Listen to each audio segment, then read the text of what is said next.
What's going on with the American economy? Foreclosures are everywhere, unemployment is skyrocketing, and it looks like this may only be the beginning. As a result, most Americans fear that our cherished basic freedoms and way of life are under direct attack as our standard of living sinks like a stone.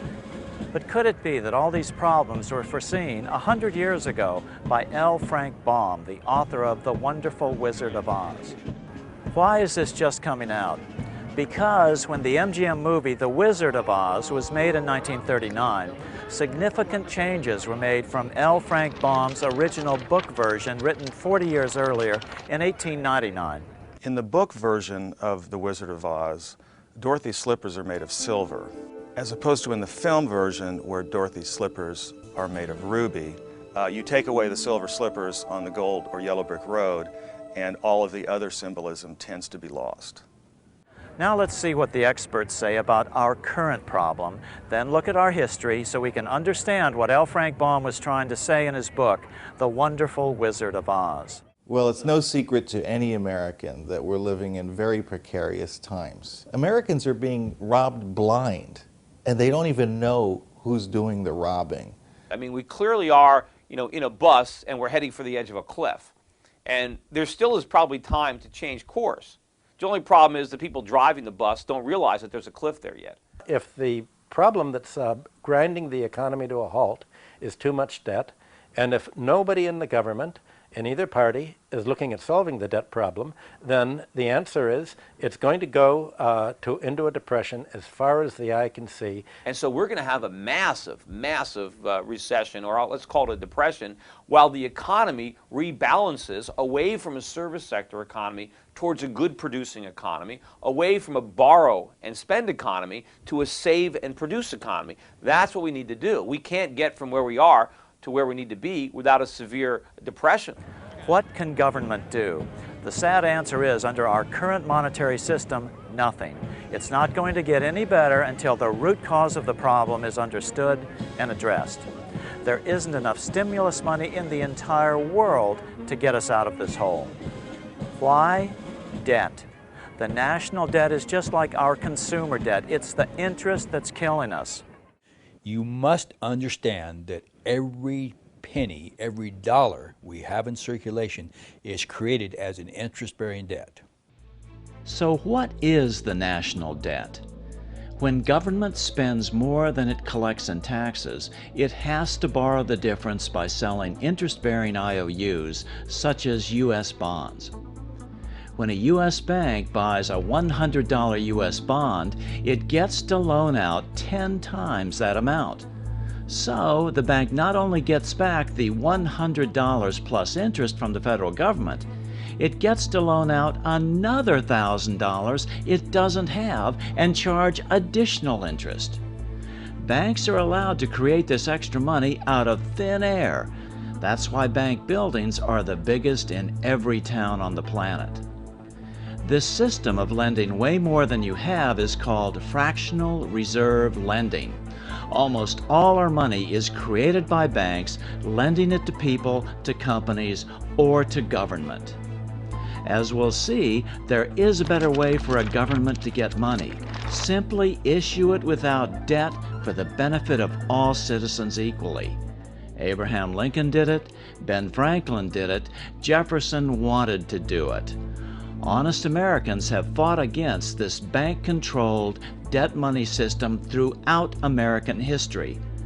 But unless we change it soon, most of our freedoms will soon be lost in a tidal wave of debt. 75 years ago, an employee of the Atlanta Federal Reserve explained the importance of the debt money system and how it can strangle our economy. Someone has to borrow every dollar we have in circulation. If the banks create ample money, we are prosperous. If not, we starve. When one gets a complete grasp of the picture, the tragic absurdity of our hopeless position is incredible. It is the most important subject intelligent persons can investigate and reflect upon. Our government should never go into debt. It doesn't need to go into debt. A government can issue the money it needs. That's absolutely right. Under our current money system, the government has to borrow our money into existence, then pay interest on it. That's why they call it the national debt. All our money is created out of debt. Politicians who focus on reducing the national debt without trying to actually fix the underlying cause probably don't understand what the national debt really is. To reduce the national debt would be to reduce our money, and there's already not enough money for the average person. Why haven't we heard this before? Because most of the media and Congress are beholden to the big banks for loans. Yes, Congress still appropriates money, but where do they get it? Again, what they can't raise from taxes, they borrow from banks. In 2009, Congress will spend over $4 trillion, but they will have to borrow half of it. But on top of that, in 2008-2009, Congress bailed out the biggest banks by giving them nearly $1 trillion. The worst part is, we aren't just giving the money away, we're borrowing it to give it away. If we don't do something about the fact that we are now in a situation where the additional debt we're taking on is actually depressing GDP, we're going to have a major problem here in the very near future. You can't keep doing that forever. Sooner or later, the people that loan us that money are going to say, no, we're not going to loan you anymore. One of the things I think that's difficult to figure out from the political side of this thing, it's clear that they're making a lot of mistakes. And the question in my mind is, are these mistakes? Could people in Washington, you know, the highest officials of the land, really be ignorant about what they're doing?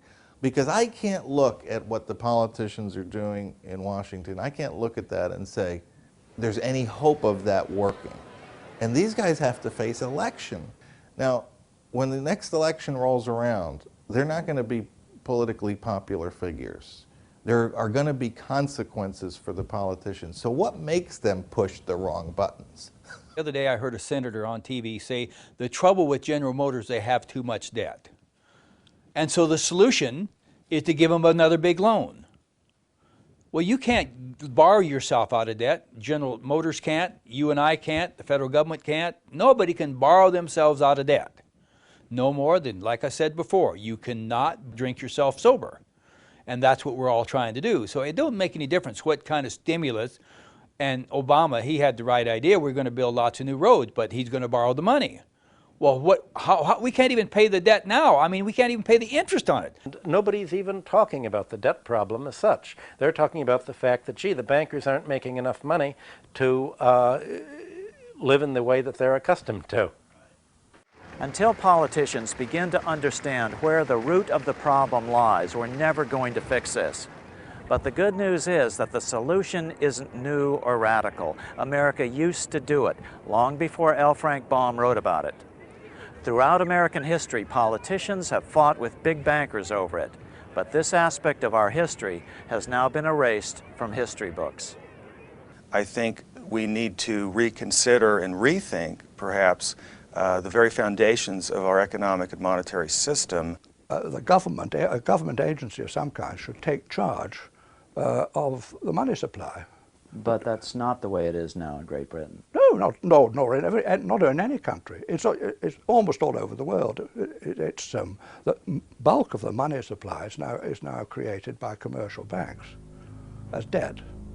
If we were starting, for people that were just at the start of the constitution of a society, and someone suggested, well, look, the best way of creating the money and putting it in is to combine it with the function of providing a competitive profit-making market for borrowing and lending, it would be regarded as idiotic. You want a new cause to embrace? You want to do something good for humanity? How about one simple reform that will fix most of the bad things in this world, like hunger, poverty, disease, and misery? This is the ultimate civil rights struggle, humankind's escape from serfdom. As President Obama put it, due to the ongoing recession, the number of chronically hungry people will climb to over 1 billion worldwide. But this is completely unnecessary. Yes, we could eliminate world hunger in a few years, but how? The solution is the secret that's been hidden from us for over 100 years, ever since the time when author L. Frank Baum wrote The Wonderful Wizard of Oz. But before we show you what these symbols were, we've got to understand some history. Otherwise, the Wizard of Oz connection just won't make sense to you. So let's take a journey down the yellow brick road through monetary history. Our first stop will be Rome. The problem with money is that, like many other things in life, people fight over who gets to be in control of it. In fact, the only time Jesus became violent was when he chased the money changers from the temple. He made a whip out of cords, and he scattered the coins of the money changers and overturned their tables. What was that all about? The money changers were the bankers of that day. They had created a special silver coin called the half shekel of the sanctuary.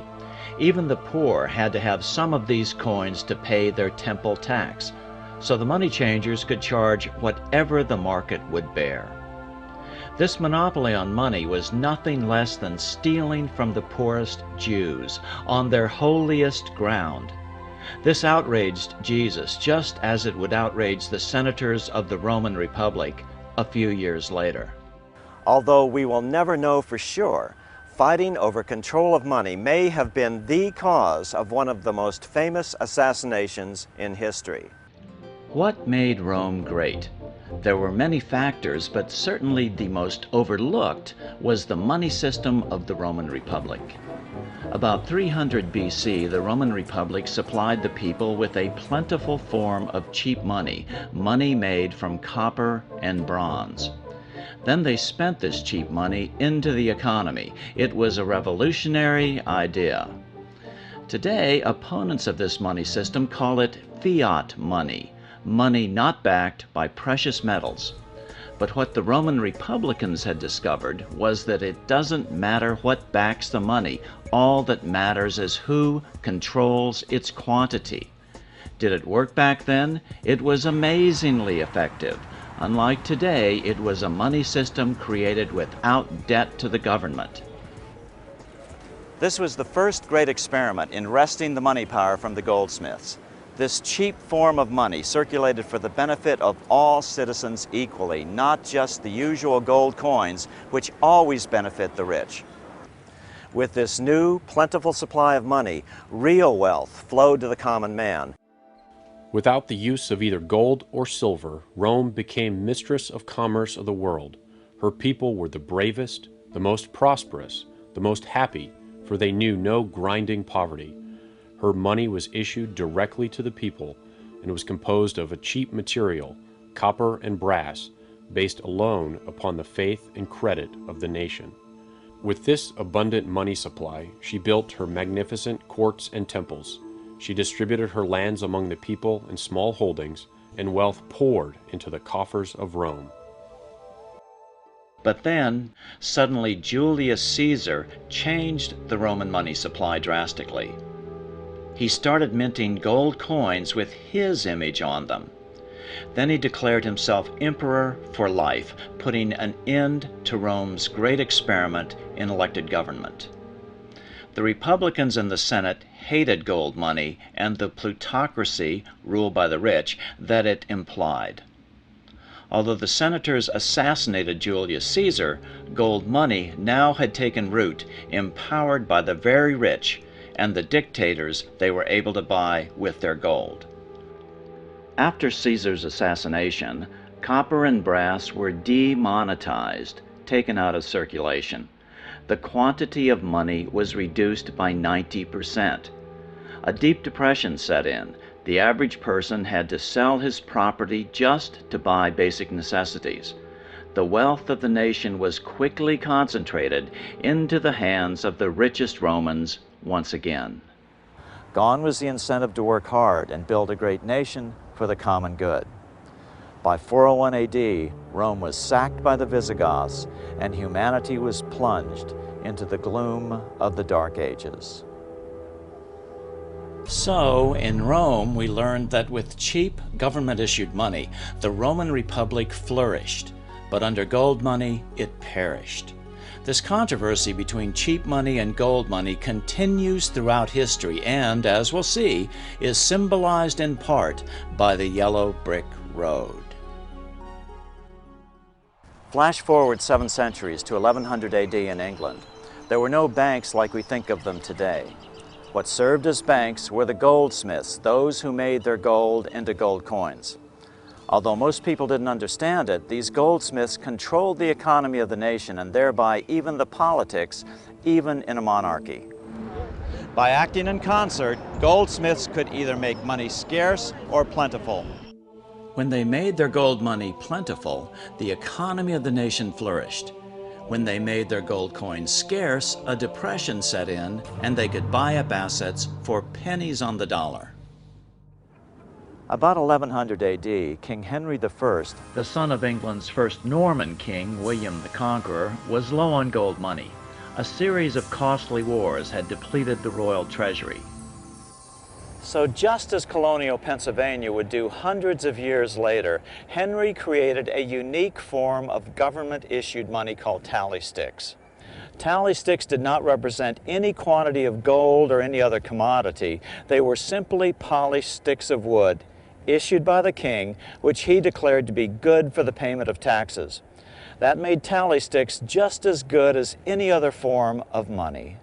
All right, here we are in the Bank of England Museum with curator John Keyworth, and I'm holding in my hand one of the oldest forms of British money. This is called a tally stick. This is actually a very rare example of a tally stick because it has the two halves of the tally stick. The idea with the tally stick was that you cut notches in a piece of wood. Usually it was hazel, and these notches were of a prescribed size dimension. Yeah, and if you look at this one, you can see it's got 1,000-pound notches. So there's 6 notches times 1,000 pounds each. Is that the way it is? That's exactly it. So that's a 6,000-pound 6,000 tally stick.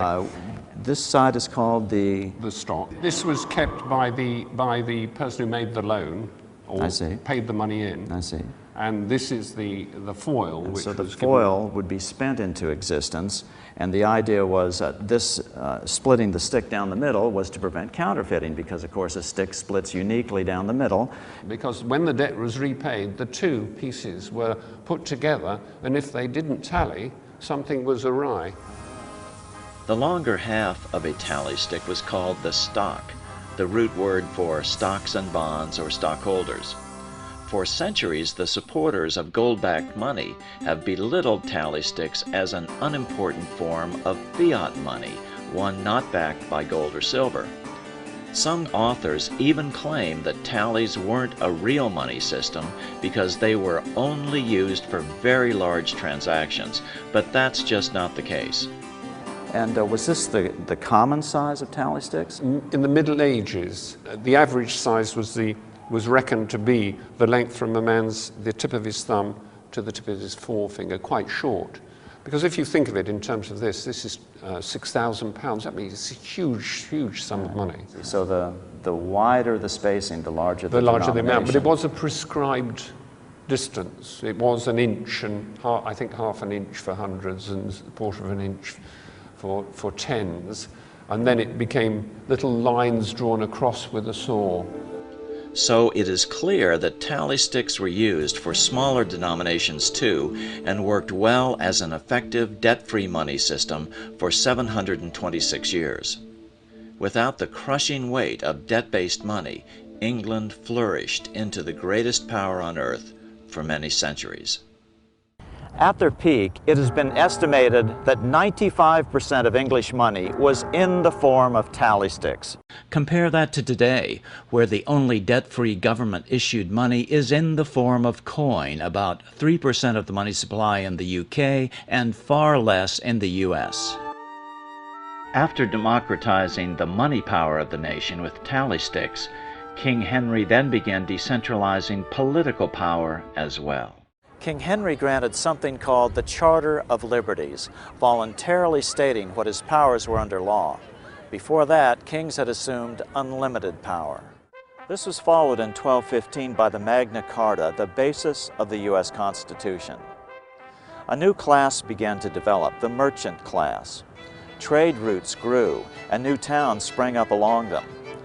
This mercantile class needed stability, and so they supported the king, his strong central government, and the rule of law. In 1265, the first parliamentary elections were held.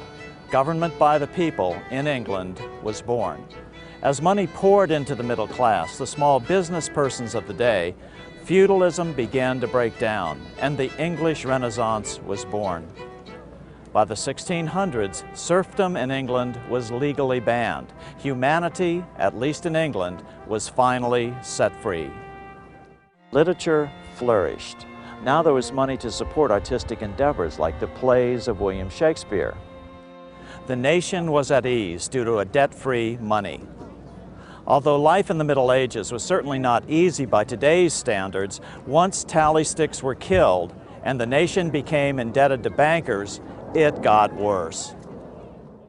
After 600 years, the money changers were finally able to begin to reassert their control over English money when they convinced the Parliament to create the Bank of England. This put the banking community back in control of manipulating the quantity of English money. Now England had to borrow its money supply from banks and pay interest on it, instead of the government simply issuing its own money without such debt. So in England we learned that simple sticks of wood broke the monopoly of gold money. This debt-free money lasted for 7 centuries and allowed a small island nation to rule the waves and freedom to root deeply in the new middle class. With the goldsmiths back in control, England was now financing its wars with this bank loan money. Just 75 years later, England's war debts consumed 75% of its budget. 3/4 of British taxes were spent just on paying the interest on its war bonds. As a result, England needed to squeeze more and more money from all her colonies to pay the interest on this new growing debt. America was no exception. Pre-revolutionary America was still relatively poor. There was a severe shortage of precious metal coins to trade for goods, so the early colonists were increasingly forced to experiment with printing their own homegrown paper money. This paper money was called colonial scrip. Colonial scrip was a dangerous concept for bankers.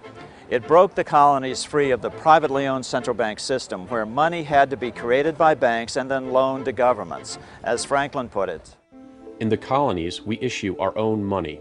It is called colonial scrip. We control its purchasing power, and we have no interest to pay to no one. in 1764, the British Parliament passed the Currency Act. Again, it ordered all Americans to pay their taxes in gold or silver coin.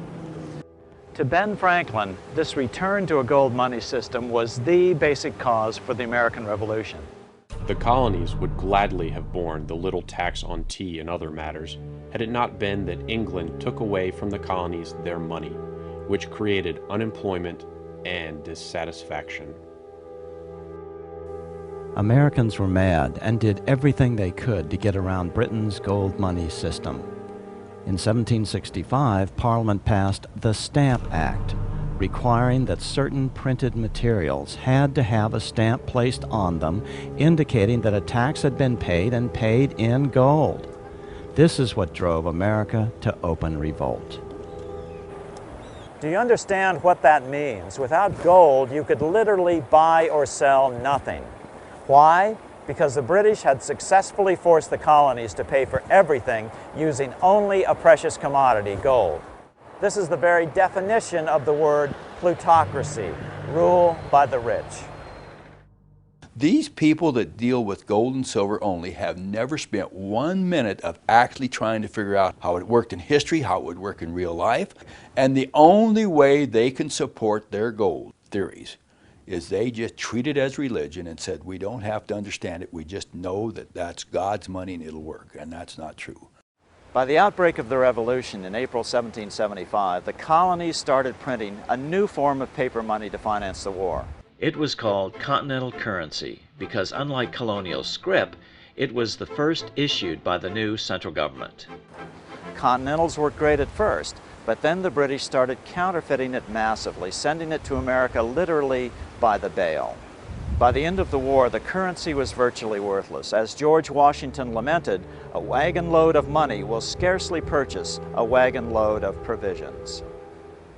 Earlier, colonial scrip had worked because just enough was issued to facilitate trade and counterfeiting was minimal. In other words, the quantity was controlled by the government that issued it.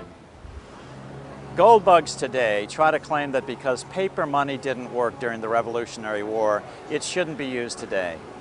But keep in mind, it doesn't matter what backs your money. All that matters is who controls its quantity.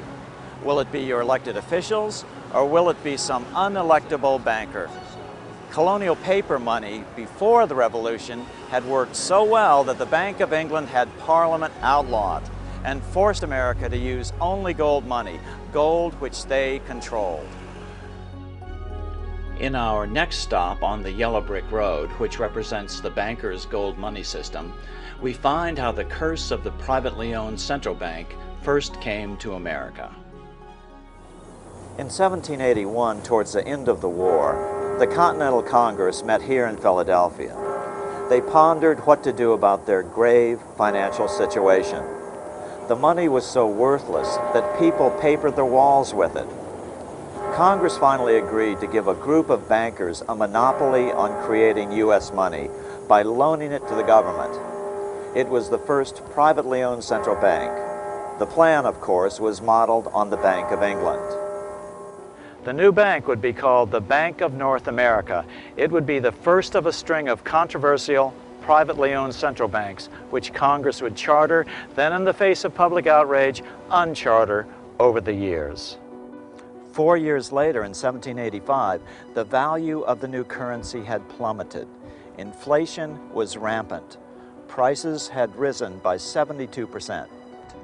So, after a stiff battle, Congress killed this, the first privately owned central bank in America. 2 years later, when it came time to write the Constitution in 1787, many of the delegates did not remember how well America's government-issued paper money had worked in Pennsylvania. They were still stung by the inflation of the Bank of North America and the hyperinflation during the Revolution, primarily caused by British counterfeiting. Strangely, the Constitution allows the federal government to borrow money, but is silent on the federal role in printing paper money, known in the language of the day as emitting bills of credit. This defect in the Constitution is at the root of all our economic problems today. 2 years after the U.S. Constitution was signed, debt-free money was tried in Sweden in 1789, but with tragic results. To pursue a war with Russia, King Gustav III persuaded the Swedish Parliament to print debt-free money called riksgälds. This was very costly to the bankers. Sweden had learned the secret of simply printing its own money without debt. In 1792, only 3 years into the experiment, King Gustav was assassinated by moneylender Jacob Johan Ankerström. As is frequently the case in time of war, too many riksgälds were printed. The quantity was not controlled. A nation will sacrifice everything for survival during time of war. So, inflation ruined the debt-free money experiment in Sweden by 1834, just as it had a few years earlier during the American Revolution, again because the quantity was not controlled. One mistake the Constitution didn't make was to mandate that the federal government pay all its debts only in gold. Then we would have wound up with the same system that had caused the revolution in the first place. It does mandate that for state governments, but that has never been adhered to.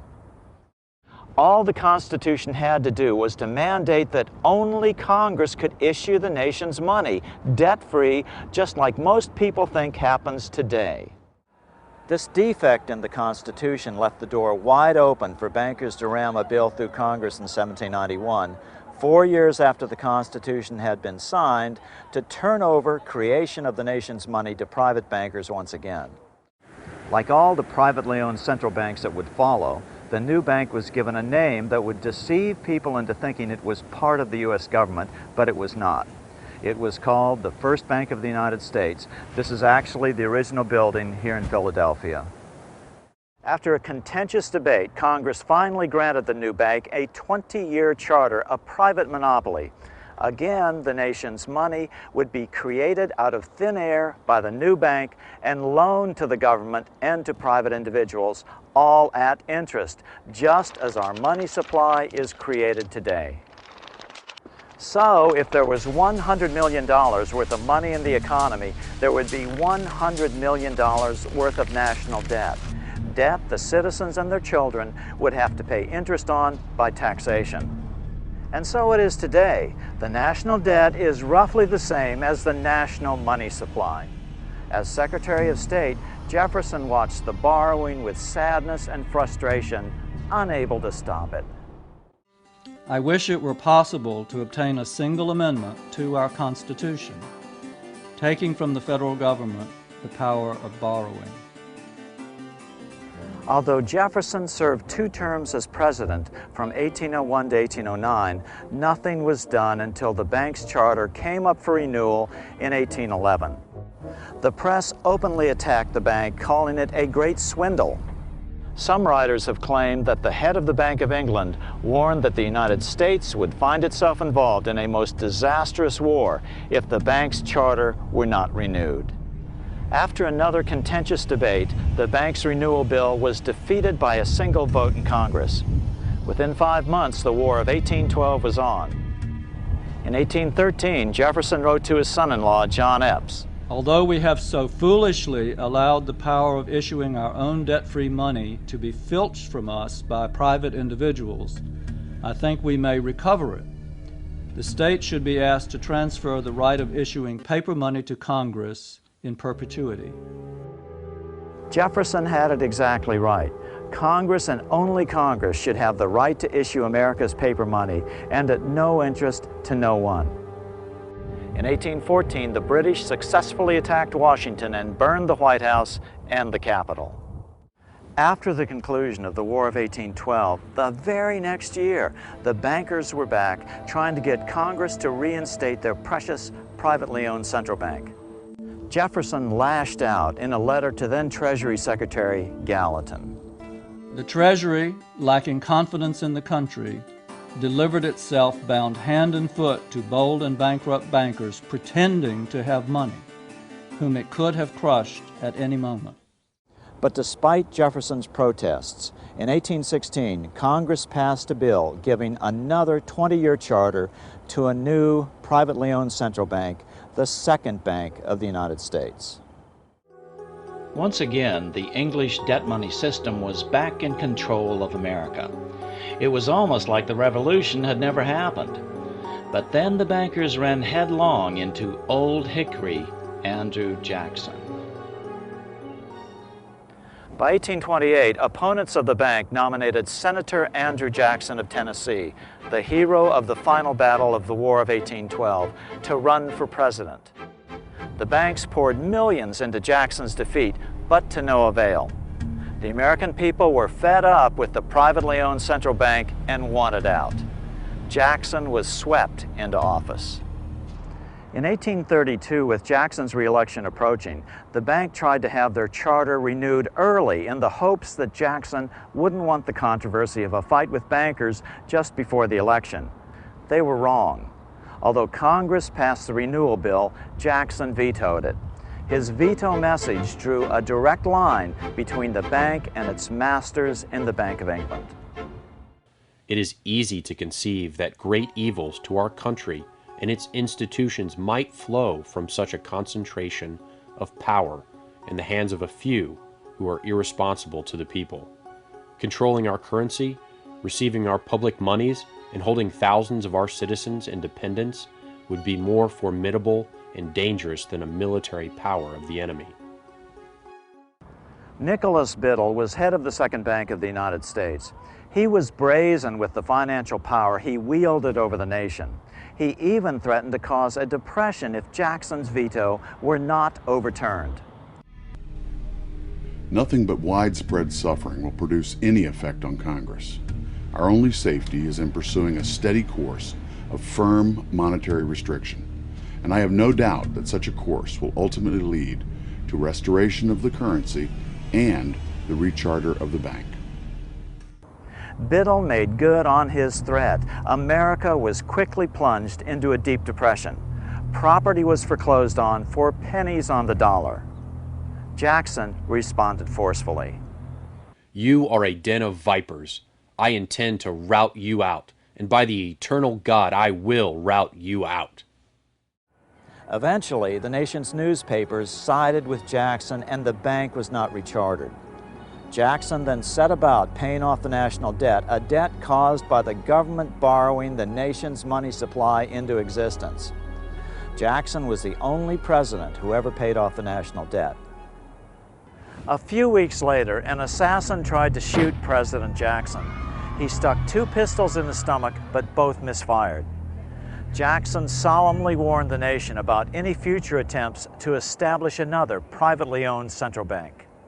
The bold effort the present bank had made to control the government, the distress it had wantonly produced, are but premonitions of the fate that awaits the American people should they be deluded into a perpetuation of this institution or the establishment of another like it. Jackson went through essentially a multi-year war trying to get rid of the Second Bank of the United States. He ultimately won that war. He believed that the bankers of the time were extremely destructive to the commonwealth of the United States, and that their policies were essentially to cause inflation in various asset classes and then cause deflation and wipe out everybody who was in debt. It's a pattern that is repeated throughout history. If you control the quantity of the money, nobody else cares about anything else. You can cause depressions, deflation, inflation anytime you'd like for your own political and monetary benefit. And that if you can give people cheap credit that they cannot afford, human nature is that people will take whatever you give them for free, okay? Whether it ultimately destroys them or not. And so you can create these boom and bust cycles that ultimately asset strip the wealth of average people. Jackson got us out of debt, but 25 years later, Abraham Lincoln would do even more, return to government-issued, debt-free money. He called them greenbacks, the inspiration for the Emerald City of Oz. The bankers were still angry about Jackson killing the Second Bank of the United States 25 years earlier. Since then, America's economy had boomed, a bad example for the rest of the world. America had to be stopped, so they devised a plan to split the rich new nation, divide and conquer by war. President Jackson saw this coming as well. In his farewell address back on March 4, 1837, he warned the nation. Have designs already been formed to sever the Union? This great and glorious republic would soon be broken into a multitude of petty states, without commerce, without credit, loaded with taxes to pay armies, trampled upon by the nations of Europe. The bankers figured that no matter what the outcome, a war between North and South would leave America so financially strapped that the entire Western Hemisphere would once again be opened to colonization. Standing directly in the way was the newly elected President Abraham Lincoln. Lincoln evaded assassins in Baltimore in February of 1861 on his way to his inauguration in Washington on March 4th. The very next month, the first shots were fired at Fort Sumter, South Carolina, after 7 southern states seceded from the Union. Soon thereafter, France invaded Mexico and stationed troops along the southern border of the U.S. Great Britain moved 11,000 troops into Canada and positioned them along America's northern border. The 2 longtime European enemies were ready to fight over the scraps that their central bankers were about to make of the American experiment in freedom. Lincoln was in a classic double bind. No matter what he did, he was being forced into a war by the hidden hands behind the financial curtain. He agonized over the fate of the Union, sensing it was only through the strength of union that the financial powerhouses of Europe could be held at bay. In 1861, Lincoln went to New York to apply for the necessary war loans from what he hoped were patriotic American bankers. But the bankers saw him coming and knew that the plan was to split the country in 2. and so there was a high probability that Lincoln's government would default on any loans. Consequently, they demanded an interest rate of as much as 36%. Lincoln returned to Washington depressed. Then Lincoln came up with the most brilliant idea of his presidency. He decided to return to America's colonial monetary roots, have the government issue their own money. So that is exactly what Lincoln did. From 1862 to 1865, he printed $450 million of the new bills, which he called U.S. notes. To distinguish them from debt-based money, he had them printed in green ink on the back with a red seal on the front. That's why the notes were called greenbacks. Since Congress had declared greenbacks to be legal tender for all debts, Lincoln was able to pay his troops and buy their supplies with this new money, all created at no interest to the federal government. As MIT professor Dr. Davis Rich Dewey would write 40 years later in his Financial History of the United States, the underlying idea in the greenback philosophy is that the issue of currency is a function of the government, a sovereign right which ought not to be delegated to corporations. On April 14, 1865, 41 days after his second inauguration and 5 days after the end of the Civil War, Lincoln was shot by John Wilkes Booth at Ford's Theater. After the death of President Lincoln, the bankers began to reassert their control over America's money. This was no easy task. Lincoln's greenbacks, just like Rome's plentiful debt-free coins and England's debt-free tally sticks, were generally popular, and their existence had let the genie out of the bottle. The public was becoming accustomed to debt-free money. Popular songs sang the greenbacks' praises. On April 12, 1866, Congress passed the Contraction Act, authorizing the Secretary of the Treasury to begin to retire the greenbacks in circulation and to contract the money supply. Authors Ted Thorne and Richard Warner explained the results of the money contraction in their book on the subject, The Truth in Money Book. The hard times which occurred after the Civil War could have been avoided if the greenback legislation had continued as President Lincoln had intended. Instead, there were a series of money panics, what we call recessions, which put pressure on Congress to enact legislation to place the banking system under centralized control. In 1866, there was $1.8 billion in currency in circulation in the United States, about $50.46 per capita. In 1867 alone, $500 million was removed from the U.S. money supply. 10 years later, in 1876, America's money supply was reduced to only $600 million. In other words, 2/3 of America's money had been called in by the bankers. Incredibly, only $14.60 per capita remained in circulation. What's so important about how money was withdrawn from the U.S. money supply? Because this is the real cause of depressions, deliberate manipulations of the money supply by big bankers to get what they want politically. The very thing King Henry was trying to put a stop to when he created tally sticks in 1100 AD. 10 years later, the money supply had been further reduced to only $400 million, even though the population had boomed. The result was that only $6.67 per capita remained in circulation, an 84% decline in just 20 years. The people suffered terribly in a protracted, severe depression. Now let's put these percentage figures into perspective. On January 28, 2009, the world's business and government leaders met in Davos, Switzerland at the annual World Economic Forum, which they optimistically titled Shaping the Post-Crisis World, as though someone had already fixed the problem. According to Reuters, the world's largest news service, the world's money supply had nearly been cut in half in the previous 15 months. 40% of the world's wealth was destroyed in the last 5 quarters. It is an almost incomprehensible number. And how does that compare to the Great Depression of the 1930s? According to Nobel Prize-winning economist Milton Friedman, the Depression was caused by the Fed refusing to halt a deflation of 33% of the nation's money between 1929 and 1933. The drastic decline in the stock of money and the occurrence of a banking panic of unprecedented severity did not reflect the absence of power on the part of the Federal Reserve System to prevent them.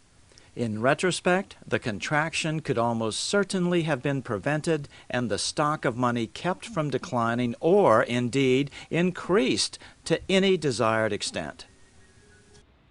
In other words, by January of 2009, the world's money supply had been contracted more than that which caused the Great Depression in America in the 1930s. Some believe the economic crisis that began in 2008 is still being completely manipulated by the big banks. But it is more likely that their debt money system has finally spiraled out of even their control.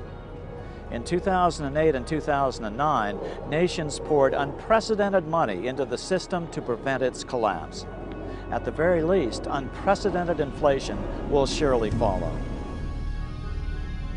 After Lincoln's death, the big bankers began returning America to the yellow brick road of financial serfdom. But first, they had to get rid of the silver slippers. But the bankers were not done bringing post-Civil War America to its knees. They wanted to take all silver money out of the system and make only gold be money. The Bank of England wanted America's money in their control, and what better way to achieve that than mandating a gold-only money system? The next year, Congress passed the Coinage Act of 1873, and the minting of silver dollars abruptly stopped. Newspapers derided the act as the crime of '73. Everybody knew about it. The average American hated it. Demonetizing silver made money even more scarce. It put the bankers, who were the primary holders of gold, in even greater control of America.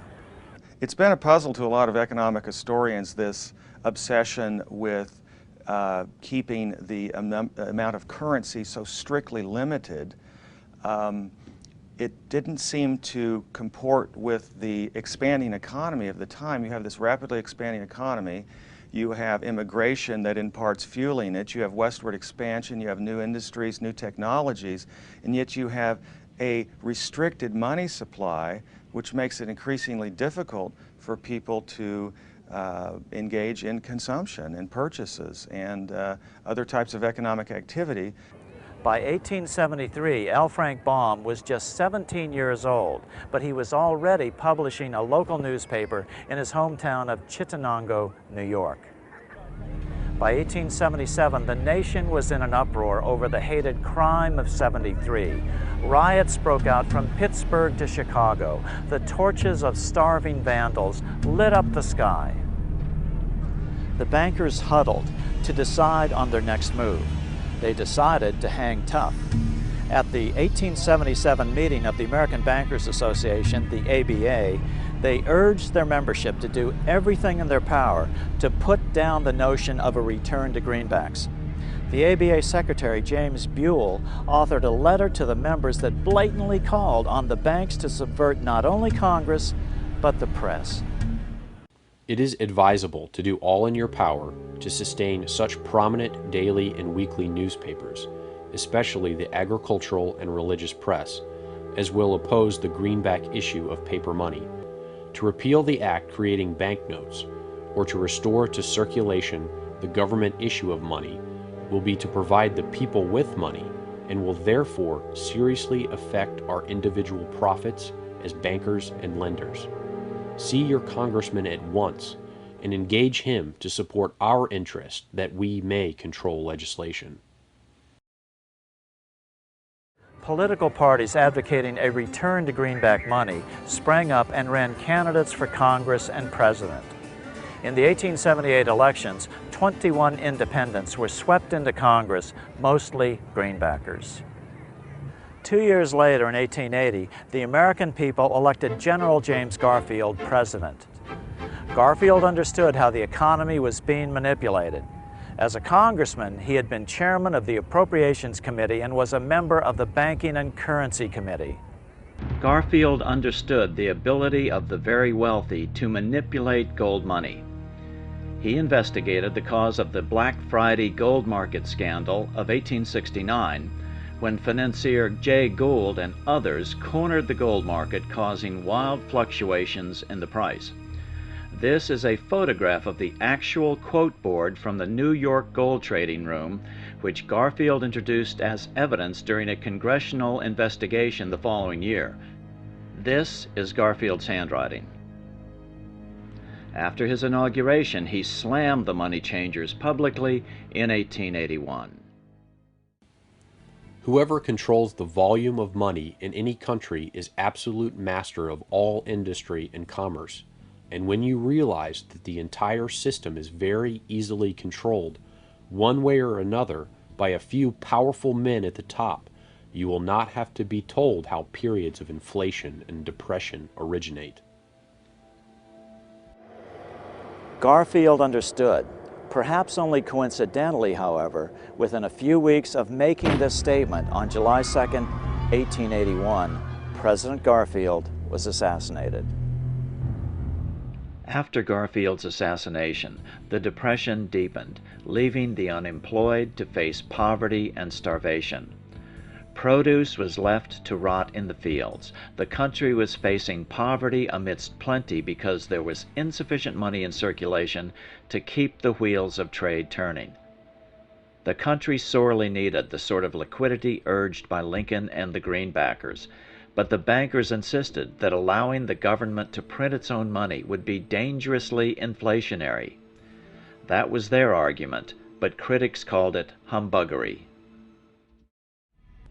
The big bankers finally had complete control of the money supply again by killing off the last competitor to their yellow brick road. Now they had to hold on against the rising anger of the average American.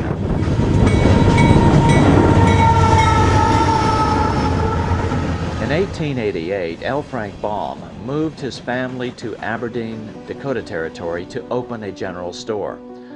Baum sympathized with the local farmers hard hit by the combination of scarce money and a severe drought. Unfortunately, he got so deeply in debt that the bank foreclosed on the store. In 1890, Baum, at age 34, started a local newspaper. It was an election year and politics was a hot topic in the Midwest. The 1890 congressional elections were a landslide for the Democratic Party. Only 300 miles south of Aberdeen, South Dakota, in Omaha, Nebraska, one of the newly elected congressmen was William Jennings Bryan, the man who would become known as the Lion of the Free Silver movement. A few years later, L. Frank Baum would closely follow the meteoric career of Bryan and even create the character of the Cowardly Lion to symbolize his political career. The year 1890 saw no economic relief in Dakota Territory, so Baum's newspaper folded at the end of the year. In 1891, Baum moved his family to Chicago, where he took a job at the Chicago Evening Post. Meanwhile, back on the national front, the bankers were ready to unleash additional monetary restrictions. Their methods and motives were laid out with shocking clarity in a memo sent out by the American Bankers Association, the ABA, in 1891. Notice that this memo called for bankers to create a depression on a certain date 3 years in the future. Here's how it read in part. Note the telling reference to England, home of the mother bank. On September 1st, 1894, we will not renew our loans under any consideration. On September 1st, we will demand our money. We will foreclose and become mortgagees in possession. We can take 2/3 of the farms west of the Mississippi and thousands of them east of the Mississippi as well at our own price. Then the farmers will become tenants as in England. The next year, a leaflet known as the Panic Circular was issued by the American Bankers Association and was subsequently published in many newspapers. It urged all national banks throughout the United States to help deepen the money panic. Silver, silver certificates, and treasury bonds, that is to say all the government's money, must be retired, and interest-bearing national banknotes made the only money. You will at once retire 1/3 of your circulation, your paper money, and call in 1/2 of your loans. Be careful to make a monetary emergency among your patrons, especially among influential businessmen.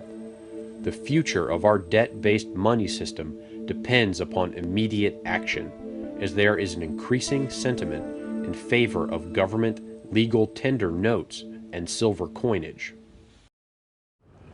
The Depression actually began in 1893 with what historians now call the Panic of 1893. It all started when European investors demanded payment only in gold, draining gold reserves in the U.S. Again, America was being forced by the Europeans onto a gold-only money system. The results were as inevitable as before. A deep depression quickly set in as the major holders of gold in Europe choked the life out of the American economy. In total, over 15,000 companies and 500 banks failed, most of them in the West. Unemployment skyrocketed 600%, up to over 18% nationwide by 1894. With the winter of 1894 coming on, untold thousands of farms were foreclosed on. As a result, many families had to walk away from recently built homes. It's said that the image of the vacant Victorian haunted house originated from this era. These depressions could be controlled fairly easily with America on the gold standard, and the banks own most of the gold. Since gold is scarce, it is one of the easiest commodities to manipulate. People wanted silver money legalized again so they could escape the stranglehold the money changers had on gold-backed money. People wanted silver money reinstated, reversing Mr. Said's Act of 1873, by then called the Crime of '73.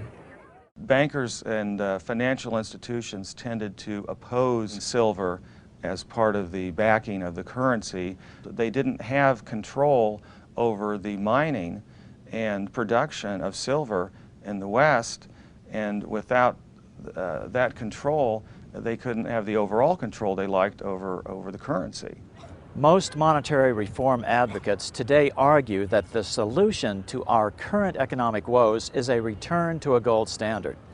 This would require that our money be backed by a certain percentage of gold. Interestingly, they use the same terms that bankers of the late 19th century used. They called gold-backed money honest money and constitutional money. I worked for a gold dealer for a short time, and I would sit there in a room with 40 people calling and trying to sell gold all day long on the phone. And every one of them was telling them to get rid of that worthless money and buy the good money. Then it comes to the end of the month and every one of them walked into the office and wanted the bad money for their pay.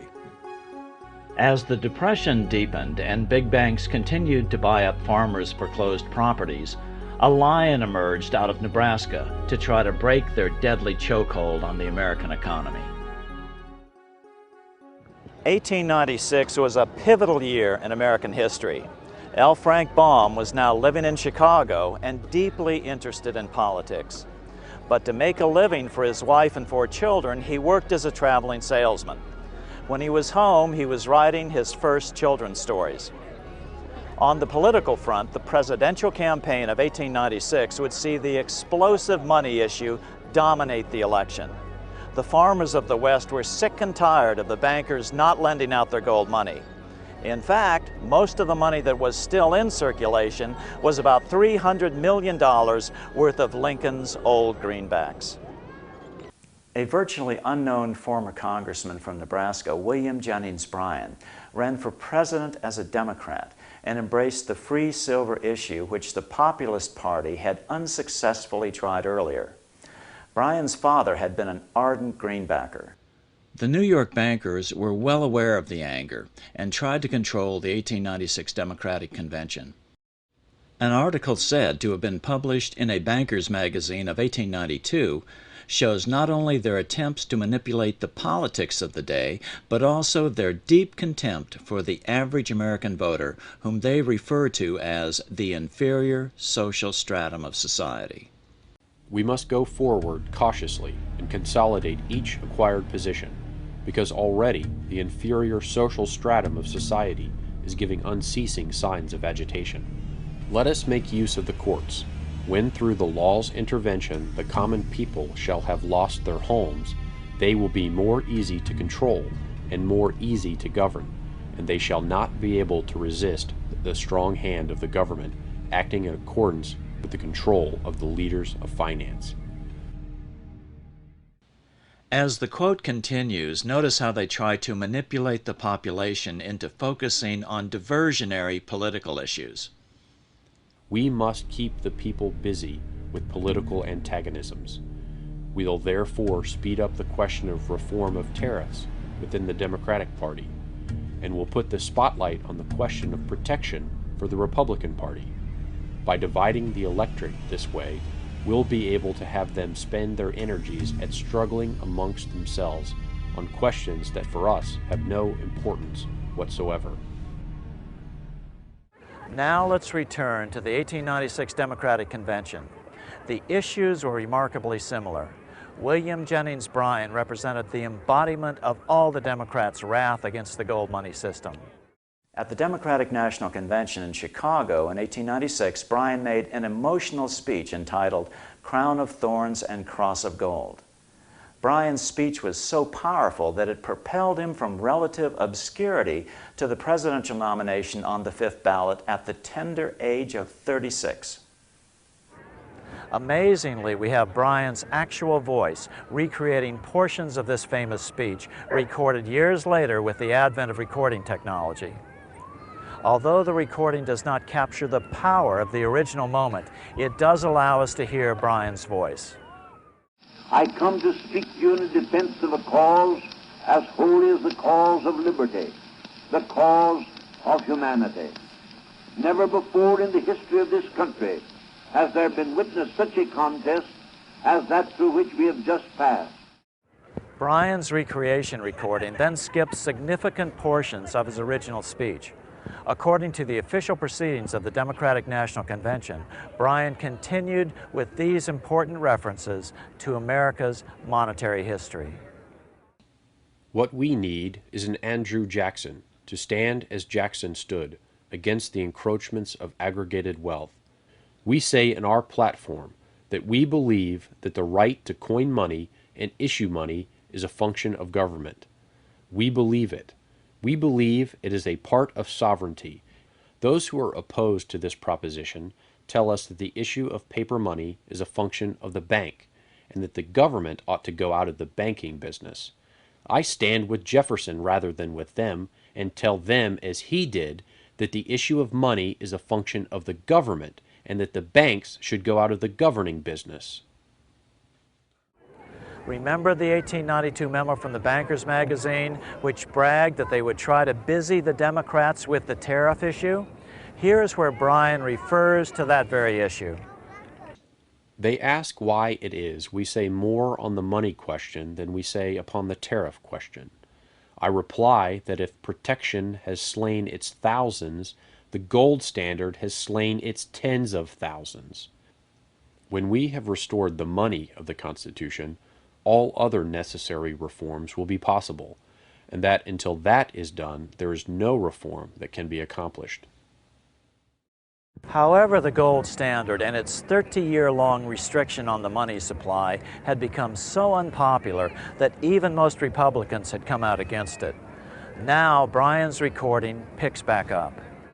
They will search the pages of history in vain to find a single instance where the common people of any land have ever declared themselves in favor of the gold standard. They can find where the holders of fixed investments have declared for a gold standard, but not where the masses have. If they dare to come out in the open field and defend the gold standard as a good thing, we will fight them to the uttermost. We will answer their demand for a gold standard by saying to them, you shall not press down upon the brow of labor this crown of thorns. You shall not crucify mankind upon a cross of gold.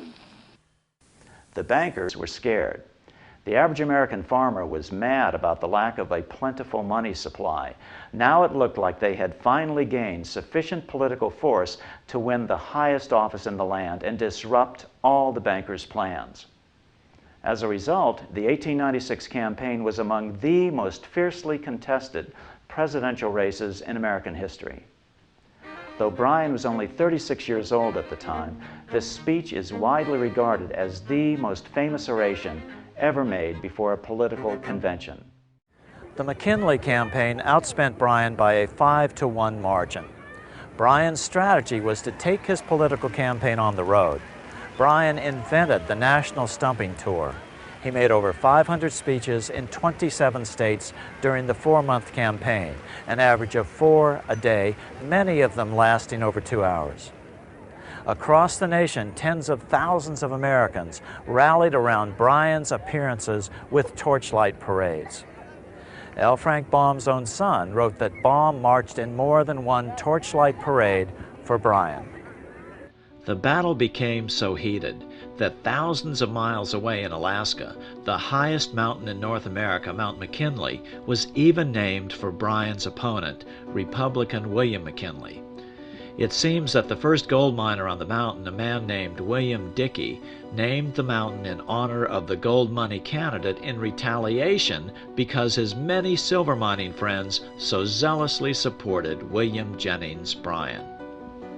McKinley got manufacturers and industrialists to inform their employees that if Bryan were elected, all factories and plants would close and there would be no work. The ruse succeeded. McKinley beat Bryan by a small margin. Bryan ran for president again in 1900 and in 1908, but fell short each time.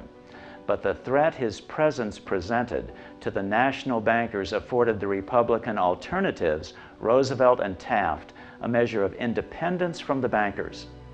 Roosevelt mildly opposed their monopolies, and Taft was unenthusiastic about their proposed central bank legislation that would finally be passed in 1913 as the Federal Reserve Act. The bankers therefore shifted their support to Democrat Woodrow Wilson in 1912. Although William Jennings Bryan never gained the presidency, his efforts delayed the money changers for 20 years from attaining their next goal, a new, privately owned central bank for America, the Federal Reserve. Bryan's defeat in 1896 was a great victory for big bankers. Their yellow brick road had effectively controlled the politics of the nation by squeezing the life out of the money system. So who was L. Frank Baum? Lyman Frank Baum was born to wealthy parents right here in this house in Chittenango, New York in 1856. This is the house where L. Frank was born. His family lived in this area and it had a barrel factory here across the road from the house. It's over here. Yes. His father made his fortune in the oil fields of Pennsylvania. In 1880, at age 24, his father built him a theater in Richburg, New York, and Baum set about writing and acting in plays. Baum's theatrical career met with little success, so in 1888 he and his wife Maud moved to Aberdeen, Dakota Territory, where he opened a store known as Baum's Bazaar. These were tough times in the Midwest. Baum was in the habit of giving credit to his former clients, and this eventually bankrupted his store.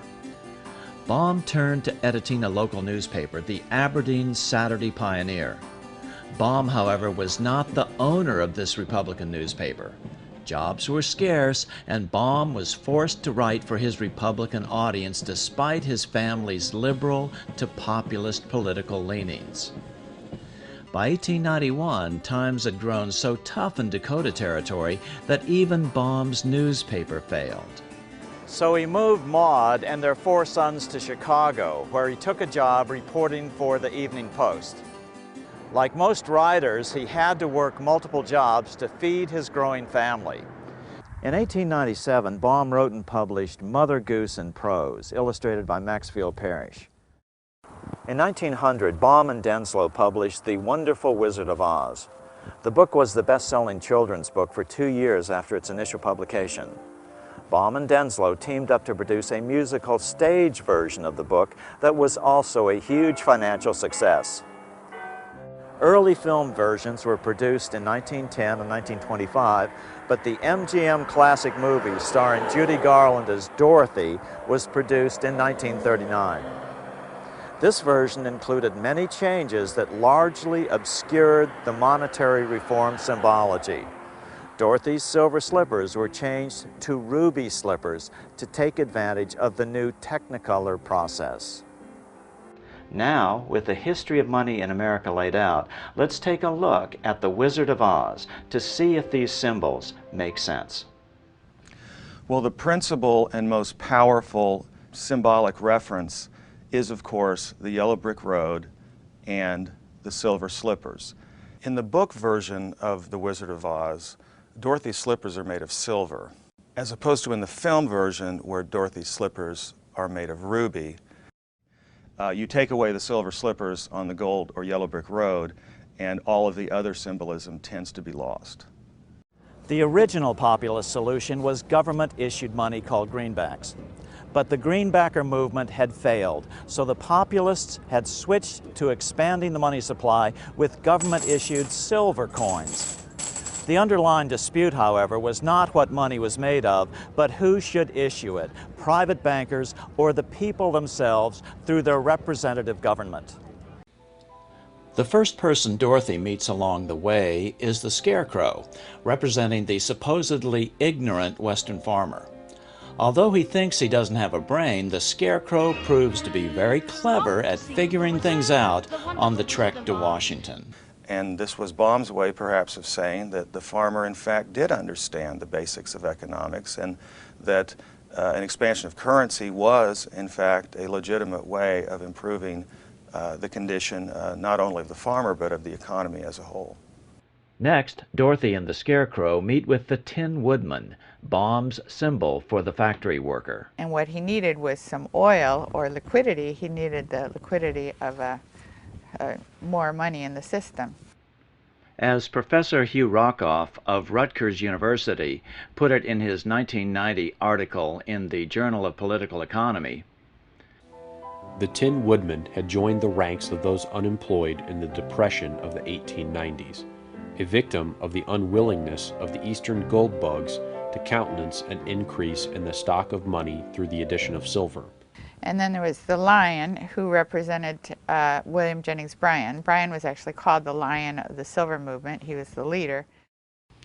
Bryan was considered a coward because after his loss in 1896, he backed away from the free silver movement. According to Professor Rockoff, the last character to join the group is the Cowardly Lion. This is Bryan himself. The sequence is not accidental. Baum is following history in suggesting that the movement was started first by the Western farmers, was joined by the working man, and then, once it was well underway, was joined by Bryan. The Roaring Lion is a good choice for one of the greatest American orators. So off go the four unlikely companions, headed for Oz along the dangerous yellow brick road in hopes that a powerful wizard will grant their requests. Some experts view this as symbolic of the very first march on Washington, that of Coxey's army in 1894, to try to break the Depression.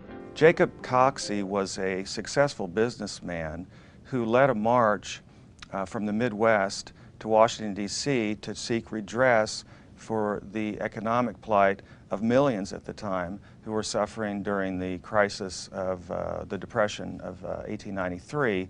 He marched with a so-called industrial army. These were just unemployed men. So this trek is often seen as inspiration behind Dorothy and her group's trek to the Emerald City to seek redress from the Oz, or the President of the United States. Coxey was hoping to meet with President Cleveland. However, he was arrested for trespassing, jailed, and his movement was dispersed. Coxey was a greenbacker, and his idea was simple. The federal government should build public works and pay for them by printing money. At the time, the idea seemed to be the wildest kind of extremism, but given unemployment of 18.4%, few modern economists would be prepared to dismiss such a proposal out of hand. On the trek to Oz, the Cowardly Lion falls asleep in a field of poppies. But why poppies? The poppies were representative of the opium wars that Bryan was opposed to. Poppies are a source of opium, and falling asleep in the field of poppies symbolizes the populist fear that Bryan would fall asleep in the midst of these new issues. The lion was rescued from this field where he was sleeping by a bunch of little field mice who, it said in the book, alone, of course, they wouldn't have been able to move this giant lion, but when they all got together, they were able to move him together. So this was like an excellent image of the populist movement, how a lot of people who had no power in themselves or alone, if they knew the direction in which they wanted to go, could move mountains, you know, could actually have a major impact. There's a great deal of symbolism in the book that was lost in the movie, that there's just so much of it that there's no way that it couldn't have been reflective of this monetary reform movement. And some of it is just very pointed, like it couldn't mean anything else. For instance, there's one passage when they get to Oz and she's shown to her room in the palace, she goes through 7 passages and up 3 flights of stairs. Well, it just means nothing unless it means the crime of 73, which to all populists meant that statute which had revoked the ability of the people to bring their own silver to the mint. It is not surprising that the layout of the Emerald Palace should reflect the numbers 7 and 3. The crime of 73 was a crucial event in populist monetary history. The 2 wicked witches were the East and the West. The 2 banking powers at that time were Rockefeller and Morgan. And J.P. Morgan headed the Wall Street bankers in New York and ultimately got his funding from Europe. The Wicked Witch of the West could represent the Rockefeller interest. Based in Cleveland, based in the Midwest, Rockefeller was dominant in the West and Morgan was dominant in the East. So when Dorothy first lands in her house and kills the witch, she gets the slippers, which are the power, actually the power of the witch. They're no use to you. Give them back to me. Give them back. Keep tight inside of them. Their magic must be very powerful, or she wouldn't want them so badly. So the power of the witch is the power to create money. Dorothy doesn't realize that she now has that power on her own feet, the power to create money. Dorothy and her troop are then told that they must go kill the Wicked Witch of the West. Bring me the broomstick of the Witch of the West. But if we do that, we'll have to kill her to get it. She hurls near-biblical plagues at the group, wolves and crows and black bees, all of which they defeat. Finally, she is forced to use her golden cap, another symbol of the gold standard, to call the winged monkeys, which capture the group.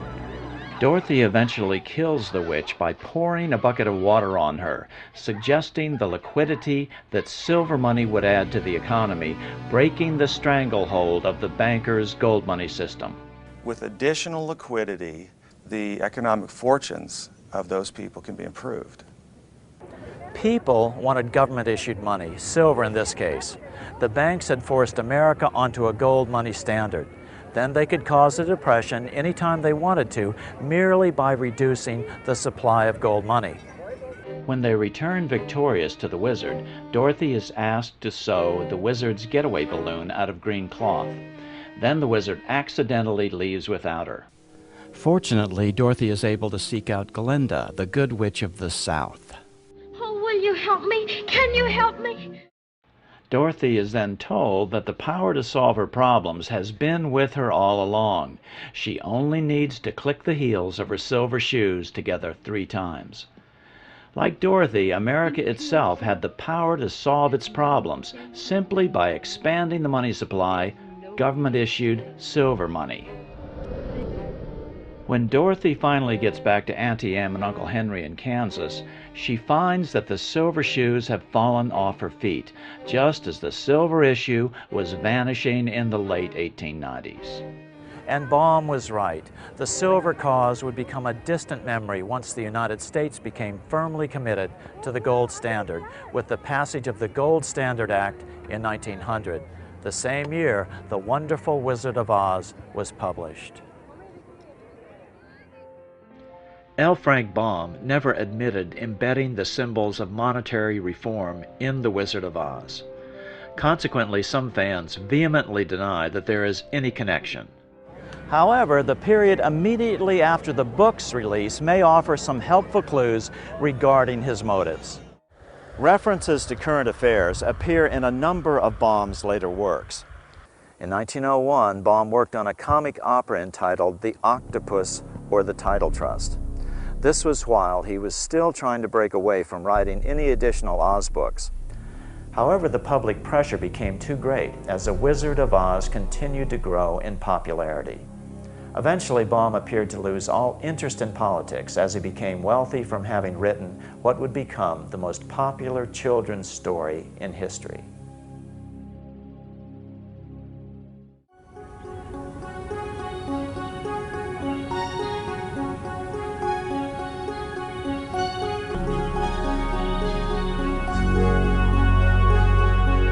So what can we do about this?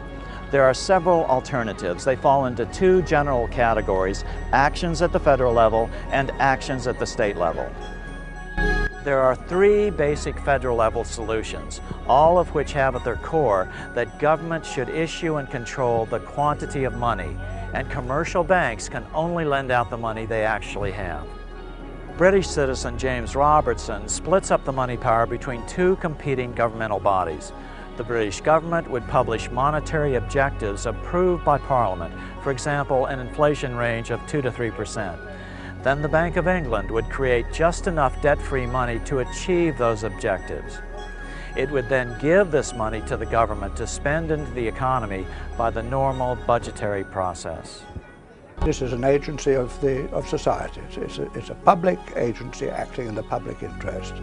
And it's acting in the public interest to achieve objectives given to it by the elected government. It should be at professional arm's length from the elected people themselves, because the legislators are going to try and get as much money as they can into their local economy. And if it's a question of a national election, they will want to manipulate decisions about the money supply in favour of keeping them in power. That seems to me, you can't ignore that fact. It's a fact of life. Commercial banks would still be in operation, but could only lend out the money they have. Then they would have to compete for additional money on the open market, just as other corporations have to compete in the market to buy the materials they use. Lending out extra money that a bank didn't have would be considered a form of counterfeiting. They would be prohibited from creating new money at all. And they would be competing, absolutely competing without subsidy, as they have now, competing with other banks to provide a better deal. Right. And what this would do, it would make the banks truly competitive, which they're certainly not at the moment. They're about the only huge industry that is subsidized to the level that they are. And also, a competitive market for borrowing and lending would encourage new entrants to come in, much more than they can get in now, when the existing licensed banks are so highly subsidized by the permission that they are given to create new money. Right. In other words, banks could only lend money they actually had. Absolutely. And I think that's the situation that the Central Monetary Authority should be in. It should create the money debt-free, and it should give it to the government to spend into circulation. In Ellen Brown's solution, the government would create all the money debt-free. The solution to all this is to return to the government-issued money of the American colonists, and particularly the colony of Pennsylvania, which had its own bank. Congress feels that they have to bail out the banking system, and the real reason is that we think that we're dependent on this banking system for our credit, but we're not. Like Dorothy and all the characters in The Wizard of Oz, we have the power to create our own money. The government's mentality in general seems to be, we'll do what we have to do and we'll worry about paying for it later. But what you could do is pay for it now. In other words, you don't have to pay for it later. You don't have to pay for it with debt. You can just pay for it with money. In the money master's solution, the government creates all the money in the form of debt-free U.S. notes or their electronic equivalents, and then spends that money into existence through the normal budgetary process. Existing money is of course replaced one for one with the new debt-free money. The national debt is paid off with this new money as well, but to prevent inflation, reserve requirements are gradually raised on the commercial banks, requiring them to maintain 100% reserves. In other words, banks could then only loan out money they actually have. I think that the solution is what I call $1 of capital, which is simply that you have to have $1 of capital against every unsecured asset you lend against. So if you're going to loan against credit card, you have to have $1 capital for every dollar that's outstanding in balance. If you're going to write loans against houses or against cars, you can write all the loans you want against the value of that asset, whatever that is. And as long as you do that, there's never a banking safety and soundness issue. Solutions at the state level will be easier to achieve initially before reform at the federal level is politically possible. An interesting fact is you don't have to have a federal charter to create a bank. States can charter banks as well. All it takes is a bill passed by the state legislature. Many states already allow state-chartered banks. The state then deposits all their funds into their new bank and can then utilize the fractional reserve principle to their advantage by making loans to themselves for roads, bridges, etc. at no interest. When the loans are repaid, the money is extinguished from the system. The beauty of this system is you create wealth without creating a permanent increase in the money supply and the consequent inflation.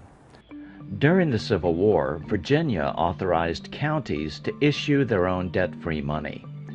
Since there was no gold, there would have been no money in circulation to maintain commerce. These surviving bills are tissue paper thin. Minnesota monetary reform expert Byron Dale has proposed legislation for Minnesota to charter a state bank which would be empowered to give the state government all the money necessary to provide infrastructure funding such as road building and repair without debt or interest. My concept of money reform is just a little bit different, but it's only based upon the fact that for me personally, it's easier to work on my state legislators than it is my federal legislators. And of course, the solution to our problem is clearly money put into circulation without debt. Now, it really doesn't make any difference how you do it. It's just as long as the money comes into circulation without a debt to anybody and as a payment. The very concept of the bill is to simply have the banks create the money and spend it into circulation to build the infrastructure for the state. This proposal is currently working its way through the Minnesota legislature with several bankers as sponsors. Actually, the state-owned bank idea is nothing new. The Bank of North Dakota is the only state-owned bank in America. It was created in 1919 as a populist movement swept through the debt-ridden farmers of the Northern Plains. Even in these worst of times, the Bank of North Dakota is earning record profits and helping fund their state. It's been doing this for the last 90 years, hardly a radical startup idea.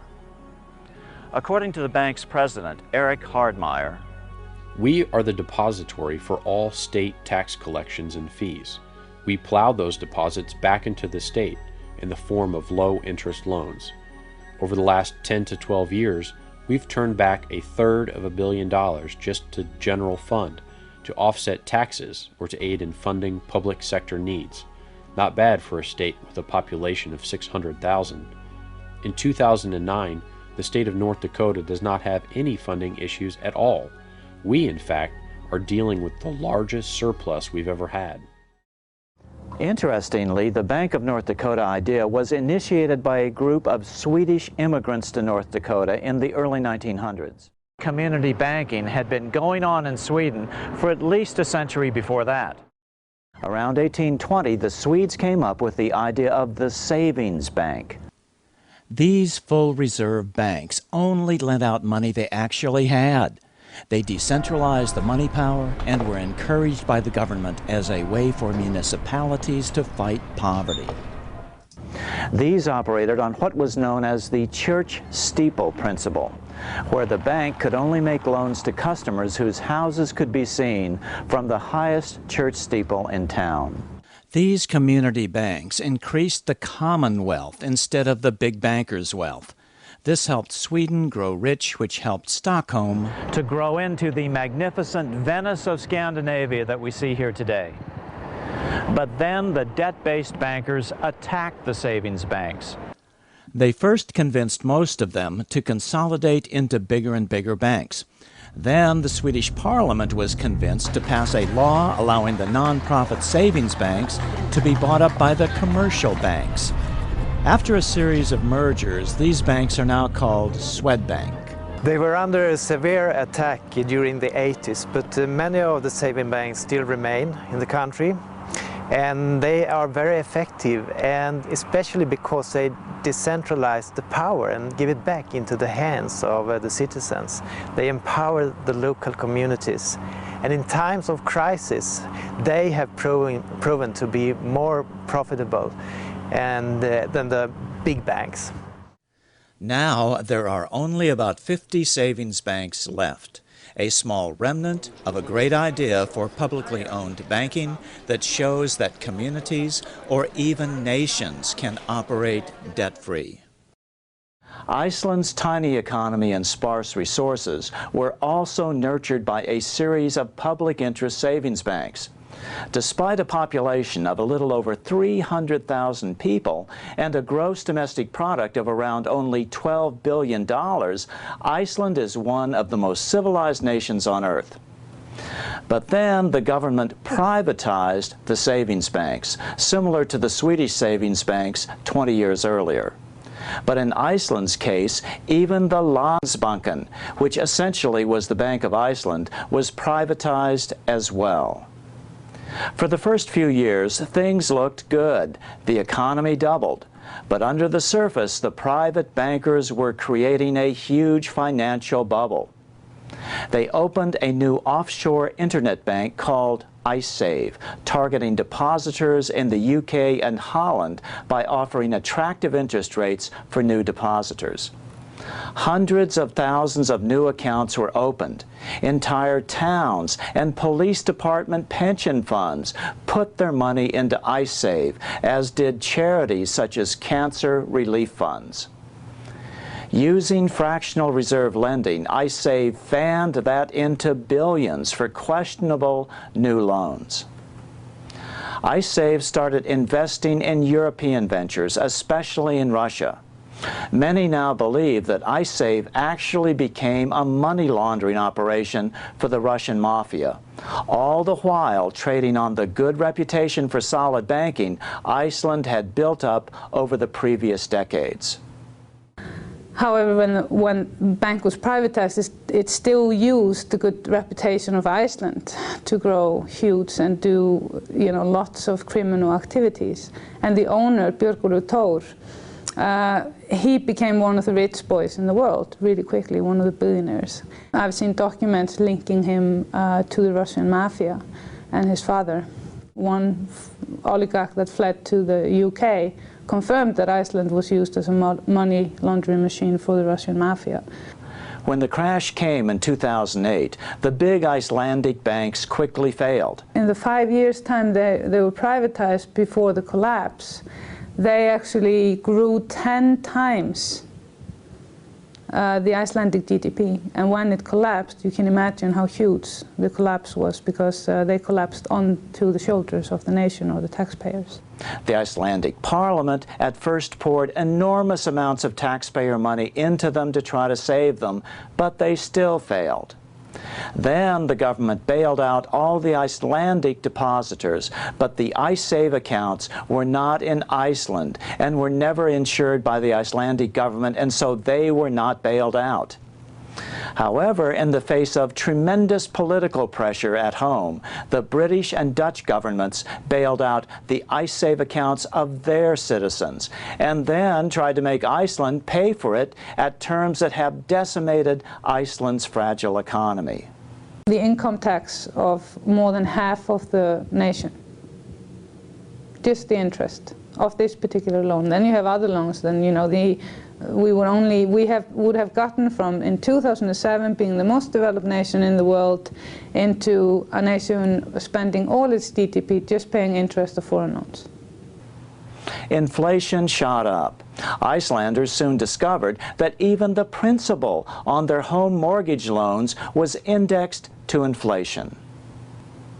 Many Icelanders saw the principal on their home mortgages double and their payments triple. This despite rising unemployment. The way the loan system is in Iceland is completely outrageous. I mean, it is, your rights as a consumer are zero. Foreclosures mounted and the citizens rioted. They call it their revolution. They stormed the Parliament Square.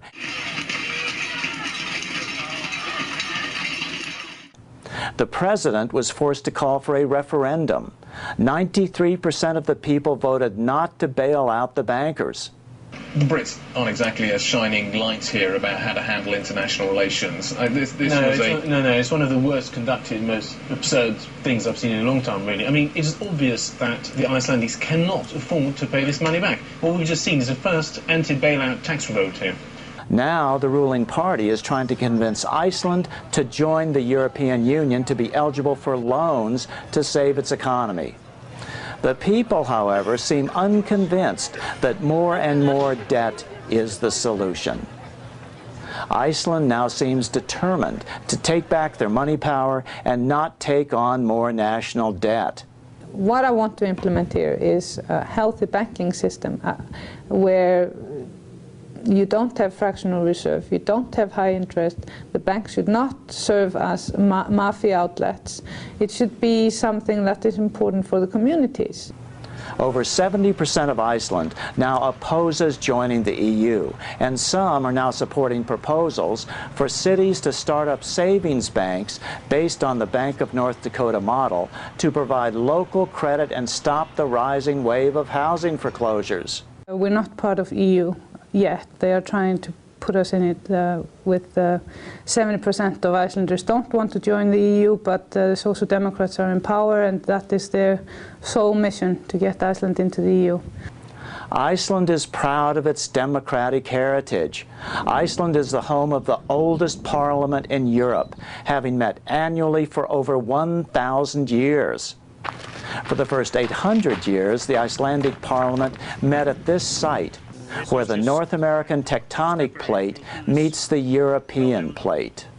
Called Thingvellir, Icelanders consider this a holy site where elected government was born.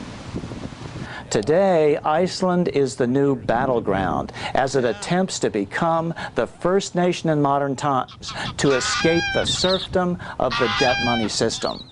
If Iceland escapes, the rest of the world will be watching. If you end up paying this money, entering into the EU to try to find salvation that way, it will only get worse. The thing, what has happened in Iceland is going to happen on a worldwide scale in our lifetime. There won't be enough money to cover all the debts. Why are governments pumping money into private banks? Why are they not letting them roll? I mean, just like any other. And then the excuse is, oh, they're too big to fail. Let them fail, please. So what this all boils down to is whether America, still the freest nation in history, will once again break free of the privately owned central bank as it has 6 times in the past. Our money is not issued by the government, even though they make it look like it is. It doesn't have to be this way. This system has got to go. Some will say, well, those crooks in Congress will create too much money once they get the money power. But Congress now creates all the money at once. It just creates it as debt, which never gets paid back, and which we, the people, have to continually pay interest on. Instead of creating bonds or debt, the government could and should be creating dollars, interest-free. Even though the federal government is out there borrowing and spending $3 trillion, 10% of GDP, 9.4, something like that, over the last 2 years. Even though they've done that, the total amount of debt outstanding in the system since the beginning of 2008 is actually contracted, including the federal government. That comes directly off the Federal Reserve's own Z1. Okay? You cannot grow an economy in a debt-based monetary system for real when the outstanding credit is becoming smaller. It can't be done because all money is debt in one form or another. But more importantly, the Treasury could solve this. Treasury has authority to issue non-debt-backed currency. They do it every day, and the quarters that are in your pocket are not debt-backed. As the inventor of the electric light, Thomas Edison, put it, "If our nation can issue a dollar bond, it can issue a dollar bill. Both are promises to pay, but one promise fattens the usurers and the other helps the people." Edison was friends with carmaker Henry Ford. Ford understood how the monetary system depended on keeping the average American confused. It is well that the people of the nation do not understand our banking and monetary system. For if they did, I believe there would be a revolution before tomorrow morning. Under this system, we can never get out of debt. It's just impossible. Nor is gold-backed money the solution. That was the most important symbol in The Wizard of Oz. You think international manipulation is easy now? Just wait until we return to a gold money system. As Thomas Edison told the New York Times, "Gold and money are separate things. Gold is the trick mechanism by which you can control money. That is the root of all evil." The solution is government-issued money. That's the most democratic form of money system. It maximizes freedom in a republic instead of the centralized control of the international plutocracy we are rapidly devolving into. But be prepared to deal with the modern-day gold bugs. Their arguments divert us from the real question. They say that this money that is created by the state or by society or whatever is not real money. Right. And that it may represent real money, but it isn't real money. It's not what backs our money.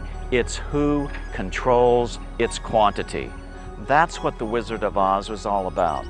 Big bankers were controlling the quantity of American money, gold money. Others will say Congress isn't responsive to the people as it is. Well, of course not. Politicians are responsive to those with the power. Right now, the banks have the power. We have to take back the ultimate power of any nation, the power over its money. With the power of banks diminished, politicians will become responsive to the voters once again. If we value the Founding Fathers' dream of freedom and escape from serfdom by political self-determination, we have to conclude that creating our money is too important a function to be put into private hands. History has shown time and time again that leads only to plutocracy, rule by the rich, and ultimately slavery. But what about the banks? They're already failing. Let the big banks fail. No bank is too big to fail. Government can issue its own money. We don't need their hyper-expensive compounding interest system. Don't worry, banks or banking won't go away. You'll still go down to your corner bank to deposit your check. Your bank will still be there. Only the guts, the bank's accounting system, the part you will never see anyway, will change. At the moment, most of our means of exchange is these electronic digits, which will jump from one bank account to another as we do our business and so on. So there's this cloud of numbers moving about in the economy, which is our means of exchange. Now, where do they come from? They all come into existence when somebody, somewhere, takes out a loan. Every pound circulating, I'm not talking about physical cash in your pocket, I'm talking about the electronic digits, has been borrowed by somebody in the past. So the overall effect of that is that society as a whole, that's us, is actually paying interest to the issuers of these digits for their existence. So the lending and the issuance are stuck together at the moment. I think that's what we want to change. We want to separate that. Put the issuance in the hands of a public body, which will issue the whole of our currency debt-free in the public interest, by the people, for the people, etc. Thereafter, we can lend it to each other, borrow it from each other in the normal way. So for the average person, you won't notice that much difference except you'll find the whole of society, the whole of economy is a lot better off because there's not this background draining, siphoning of these money numbers back to the issuers. It does not mean that the banks will be unable to be prosperous. They would have a slightly different business model than they enjoy now, but not even all the banks have that model today. You have savings and loans, credit unions, loan companies that historically don't create new money, but yet they do intermediate money, they do loan it out, they do take deposits. That would not end. So banks would still have, in my opinion, would have a very prosperous future. The banks will be businesses like all other businesses, and will have to earn their living through providing valuable services, services which other people are willing to pay for. All we need in the face of this oncoming first depression of the 21st century is a little education. We can make this the new civil rights movement, the new human rights movement. Nations of the world, the same applies to you. Virtually every nation now labors under the same monetary system. All money is created at interest, as a debt. Once again, we're falling for the bankers' threats of economic collapse, just like when Andrew Jackson tried to kill the second bank of the United States. It's nothing but pure extortion, world extortion. Let them fail. Remember, all this money we're giving them is at interest. Money we are borrowing to give to the banks. Then these very same banks have the audacity to loan this money back to us at more interest. This system has got to go. I think it'll be a very big change. I think it will be actually an essential change,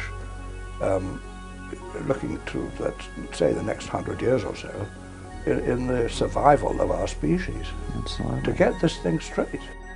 That's the secret that can set humanity free. Our children won't be saddled with any more national debt. That's right, no more national debt. That term will cease to exist. And don't fall for the argument that those rascals in Congress will spend too much money if they get the power to create money. Look at what they're doing now. They aren't spending it, they're just borrowing it, then giving it away. It can't get any worse.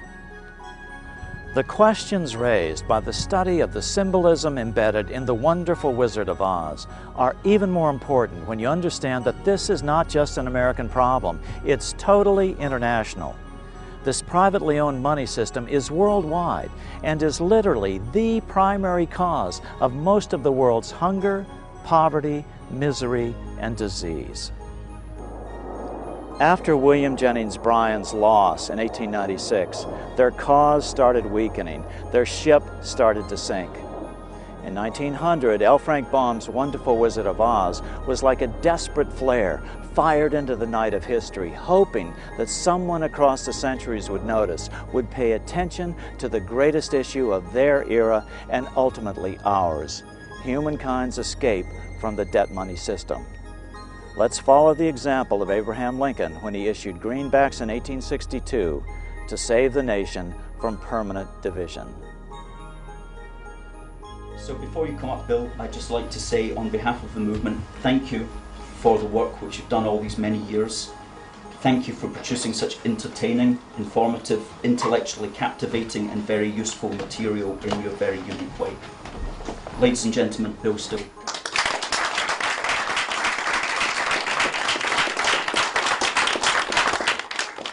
The global economy continues to crash. Unemployment continues to spiral upwards.